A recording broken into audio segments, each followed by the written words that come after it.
ক্ষমতাচ্যুত আওয়ামী লীগ সরকারের সাবেক কর্মকর্তা এবং নেতাদের বাড়ি থেকে নগদ টাকা উদ্ধারের পরিপ্রেক্ষিতে অনেকেই 500 ও 1000 টাকার নোট বাতিলের কথা বলছেন। এসব নোট বাতিল হলে লুকানো টাকাগুলো ব্যাংকে ফেরত আসবে এবং ব্যাংকগুলোর তারল্য সংকট নিরসনে ভূমিকা রাখবে বলে অনেকেই মনে করছেন। তবে এই প্রসঙ্গে অন্তর্বর্তীকালীন সরকারের অর্থ উপদেষ্টা ও কেন্দ্রীয় ব্যাংকের গভর্নর ভিন্ন মত দিয়েছেন। সচিবালয়ে চীনা রাষ্ট্রদূত ইয়াও ওয়েন ও কানাডার হাই কমিশনার লিলি নিকলসের সঙ্গে বৈঠক শেষে সাংবাদিকদের সঙ্গে কথা বলেন অর্থ ও বাণিজ্য উপদেষ্টা ডক্টর সালাউদ্দিন আহমেদ। 1000 ও 500 টাকার নোট বাতিলের গুঞ্জন নিয়ে সাংবাদিকরা জানতে চাইলে অর্থ উপদেষ্টা বলেন, এগুলো নিয়ে হা বা না কিছুই বলা ঠিক না। আমরা বলি এটা থাক, এটা কোনো অসুবিধা হচ্ছে না, সহজে এগুলোর সিদ্ধান্ত নেওয়া যাবে না।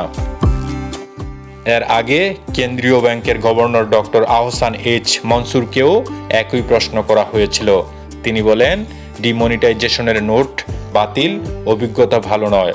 আমরা ভারতের ঘটনা দেখেছি, সেখানে 98% টাকা আবার ফেরত এসেছে, অর্থাৎ সাদা হয়ে গেল।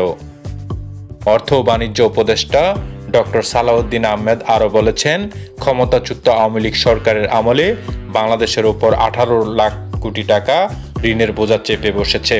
এত বিশাল ঋণ কিভাবে পরিশোধ করা হবে তা নিয়ে চাপের মধ্যে রয়েছে নতুন অন্তর্বর্তীকালীন সরকার। এ বিষয়ে সমাধানের জন্য ঋণদাতাদের সরকারের পক্ষ থেকে আলোচনা শুরু হয়েছে।